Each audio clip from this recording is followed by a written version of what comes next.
नमस्कार दोस्तों, मैं सेक्यूर अहमद आपका लर्न हिंदी एक्सप्रेस चैनल में स्वागत करता हूं। मित्रों, दोस्तों आज हम अध्ययन करने वाले हैं जो आपकी अपकमिंग वैकेंसी आने वाली है एसएसबी टीजीटी की, या ओ स्टेट की वैकेंसी आने वाली है, या एसएसडी टीजीटी की वैकेंसी आने वाली है। उसमें अति महत्वपूर्ण प्रश्न पूछे जाते हैं। उस विषय के संबंधित हम अति महत्वपूर्ण विषय को आज अध्ययन करने वाले हैं और आपकी परीक्षा में ये प्रश्न पूछे जाते हैं, महत्वपूर्ण प्रश्न पूछे जाते हैं। इसे हमें ध्यानपूर्वक देखना है। तो चलिए आज हम अध्ययन करते हैं और आज की कक्षा में क्या महत्वपूर्ण प्रश्न आगे आपकी परीक्षा में पूछे जा सकती हैं, इसे ध्यानपूर्वक देखेंगे। दोस्तों, यदि आप चैनल में नए हैं, लाइक कर दीजिए, सब्सक्राइब करना ना भूलें और पास में ऑल नोटिफिकेशन ऑप्शन को प्रेस कर दीजिए ताकि ऐसा ही महत्वपूर्ण वीडियो मैं अपलोड करूं सबसे पहले आप तक नोटिफिकेशन पहुंच जाया करे।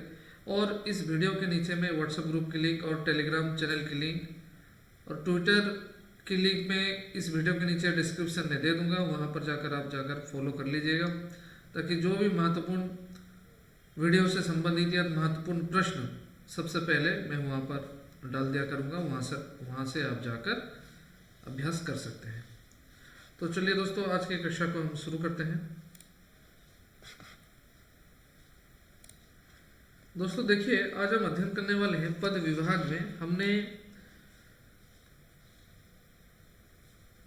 बच्चन पद की पहचान और जुगनू तक समाप्त कर लिया है। उसके बाद आज हम देखेंगे सुभद्रा कुमारी चौहान जो कवियत्री हैं, इन्होंने झांसी की रानी लिखा है। इस कविता से संबंधित महत्वपूर्ण प्रश्नों को देखेंगे।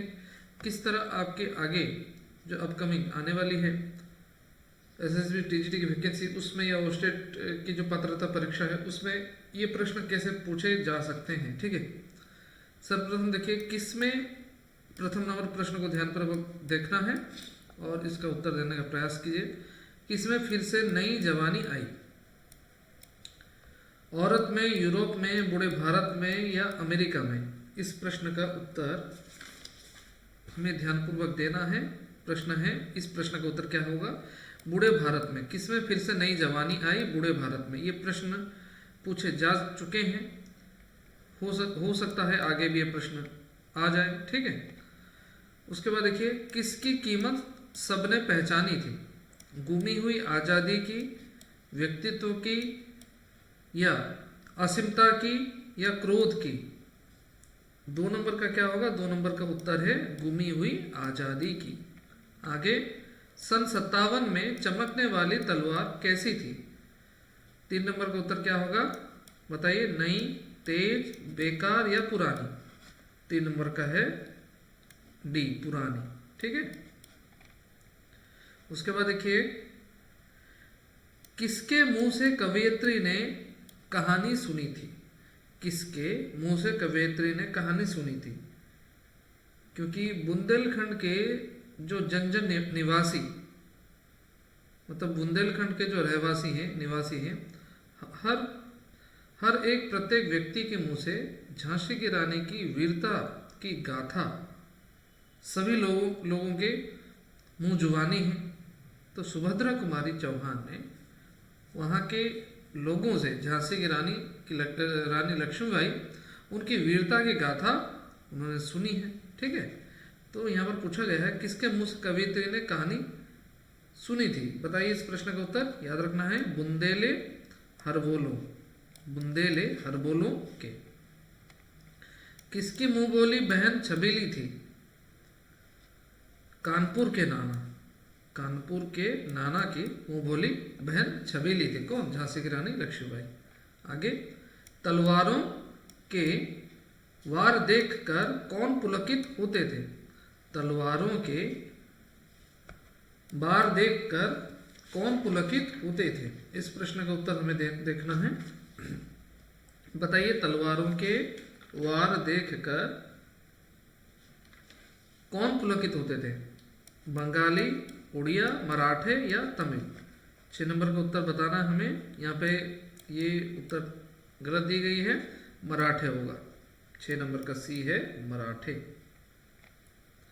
लक्ष्मीबाई को किसकी गाथाएं जवानी याद थी? लक्ष्मीबाई को किसकी गाथाएं जवानी याद थी?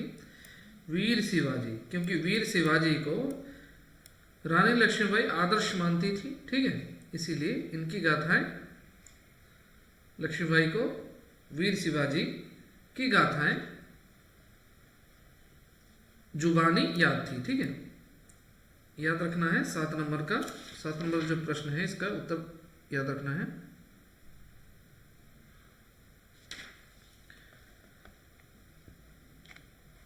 आगे ये हो गया लक्ष्मीबाई को किसकी गाथाएं जवानी याद थी? वीर शिवाजी इसका उत्तर है। रानी लक्ष्मीबाई की आराध्य देवी कौन थी? दुर्गा, सरस्वती, काली माता या महाराष्ट्र की कुल देवी? बताइए 8 नंबर का उत्तर महाराष्ट्र की कुल देवी, ये होगा इसका सही उत्तर, ठीक है। आगे बढ़ते हैं। लक्ष्मीबाई अंग्रेजों के खिलाफ किस तरह लड़ाई लड़ी? ये प्रश्न पूछे जा सकते हैं, मैं यहाँ पर इंपोर्टेंट लिख रहा हूँ। आगे आने वाली जो परीक्षा है इसमें ये प्रश्न पूछे जा सकते हैं, ठीक है। देखिए यहाँ पर हमें ध्यानपूर्वक उत्तर देना है। लक्ष्मीबाई अंग्रेजों के खिलाफ किस तरह लड़ाई लड़ी? 9 नंबर का उत्तर क्या होगा? मर्दानी, मर्दों की तरह लड़ाई लड़ी, क्योंकि बताया गया है कविता में झांसी की रानी लक्ष्मीबाई के बारे में, खूब लड़ी मर्दानी वह तो झांसी वाली रानी थी, क्योंकि यहाँ पे मर्दों की तरह तुलना की गई, अर्थात मतलब अकेली एक महिला सभी अंग्रेजों को अपने साहस, अपने वीरता या अपने दृढ़ संकल्प जो उन्होंने ठान लिया था, अकेले ही अंग्रेजों को झांसी की रानी लक्ष्मीबाई खदेड़ने में कामयाब रही। अकेले ही डटकर उन्होंने मुकाबला किया, ठीक है। झांसी की रानी कविता के आधार पर किसने भ्रुकुटी तानी थी? 10 नंबर का उत्तर बताइए। राजवंशों ने, राजवंशों ने इसका उत्तर होगा। आगे बढ़ते हैं। जब लक्ष्मीबाई वीर गति को प्राप्त हुई तब कौन प्रसन्न हुआ? 11 नंबर का प्रश्न, ये प्रश्न पूछे जा चुके हैं। 11 का होगा डलहौजी, डलहौजी, ठीक है। जब लक्ष्मीबाई वीर गति को प्राप्त हुई तब कौन प्रसन्न हुआ? डलहौजी। आगे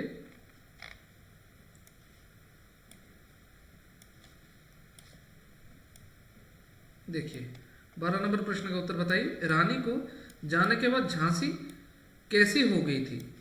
हार कर जीत, विजय या उत्सव मनाया या वीरता? 12 नंबर का उत्तर क्या होगा? 12 नंबर का रानी के जाने के बाद झांसी कैसी हो गई थी? वीरान। क्या होगा 12 नंबर का उत्तर? वीरान। माफ करना, यहाँ पर वीर गति मैंने पढ़ लिया है, वीरान है, ठीक है। रानी के जाने के बाद झांसी कैसी हो गई थी? वीरान, ठीक है। रानी लक्ष्मीबाई का साथ देने कौन आया? उनकी सखियां, राजा, नगरवासी या देशवासी? 13 नंबर का उत्तर क्या होगा? उनकी सखियां। रानी लक्ष्मीबाई का साथ देने कौन आया? उनकी सखियां। 13 का ए है उत्तर। आगे बढ़ते हैं। मृत्यु के समय रानी लक्ष्मीबाई की उम्र कितनी थी? 25, 35, 23 या 30? 14 नंबर का बताइए, उत्तर क्या होगा? 23, ठीक है। 14 का सी होगा। आगे बढ़ते हैं। कौन अपनी माताजी को रामायण पढ़कर सुनाती थी? 15 नंबर का उत्तर बताना है। 15 नंबर, ये प्रश्न स्किप कीजिए, ठीक है, ये महत्वपूर्ण नहीं है। आगे बढ़ते हैं। सुभद्रा कुमारी चौहान जी का जन्म कब हुआ? सुभद्रा कुमारी चौहान जी का जन्म सन 1904। सुभद्रा कुमारी चौहान जी का जन्म 1904, ठीक है। ये देख लेते हैं, ये प्रश्न देख लेते हैं, ठीक है, देख लेते हैं। ये महत्वपूर्ण नहीं है, फिर भी प्रश्न पूछे जा सकते हैं, ठीक है। कौन अपनी माताजी को रामायण पढ़कर सुनाती थी? इसका उत्तर होगा सुभद्रा कुमारी चौहान, ठीक है। ज़्यादा महत्वपूर्ण प्रश्न नहीं है, फिर भी हमें सब तरीके से तैयार रहना है, कुछ भी प्रश्न पूछे जा सकते हैं। 17 नंबर का उत्तर बताइएगा। सुभद्रा कुमारी चौहान के पिता कौन थे? 17 नंबर का ठाकुर रामकृष्ण सिंह, ठाकुर रामनाथ सिंह ठाकुर, रामचंद्र सिंह ठाकुर, रामेश्वर सिंह। 17 नंबर प्रश्न का उत्तर बताइए। ठाकुर रामनाथ सिंह, सुभद्रा कुमारी चौहान के पिता का नाम ठाकुर रामनाथ सिंह। ठीक है, आगे बढ़ते हैं। सुभद्रा कुमारी चौहान जी का जन्म कहाँ हुआ? पूछा गया है सुभद्रा कुमारी चौहान जी का जन्म कहाँ हुआ। 18 नंबर का उत्तर है सी, उत्तर प्रदेश के प्रयाग में। ठीक है, आगे बढ़ते हैं।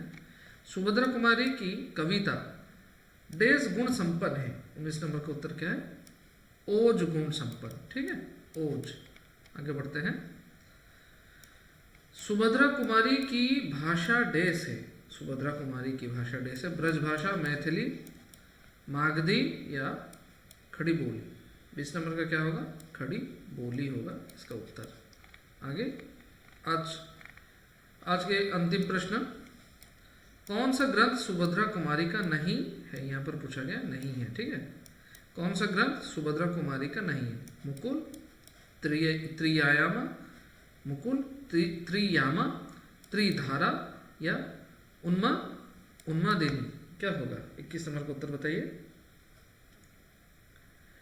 कौन सा ग्रंथ सुभद्रा कुमारी का नहीं है? त्रिआयामा सुभद्रा कुमारी चौहान का नहीं है और 3 है, याद रखिएगा। मुकुल है, त्रिधारा है, उन्मादिनी है। ठीक है, तो दोस्तों आज मैंने कुछ अति महत्वपूर्ण प्रश्न पद विभाग से, झांसी की रानी से हमने कुछ महत्वपूर्ण प्रश्नों को देखा। और ऐसे ही आप महत्वपूर्ण वीडियो पाना चाहते हैं तो आप ज़्यादा से ज़्यादा बच्चों को शेयर कीजिए, ताकि हम आपके लिए परिश्रम कर रहे हैं तो आपको भी ज़्यादा से ज़्यादा बच्चों तक शेयर करना है। जिन विद्यार्थियों के पास साधन नहीं है पढ़ने के लिए, उन तक ये वीडियो पहुंच पाए। तो चलिए दोस्तों, फिर एक नए विषय के साथ दोबारा आपसे मुलाकात होगी। हम अध्ययन करेंगे और प्रतिदिन अभ्यास करते रहेंगे। आप ज़्यादा से ज़्यादा शेयर कर दीजिए और लाइक करना ना भूलें, सब्सक्राइब कर दीजिए, पास में ऑल नोटिफिकेशन ऑप्शन को प्रेस कर दीजिए। तो चलिए दोस्तों, आज की कक्षा को हम समाप्त करते हैं। जय हिंद, जय भारत, वंदे मातरम, नमस्कार।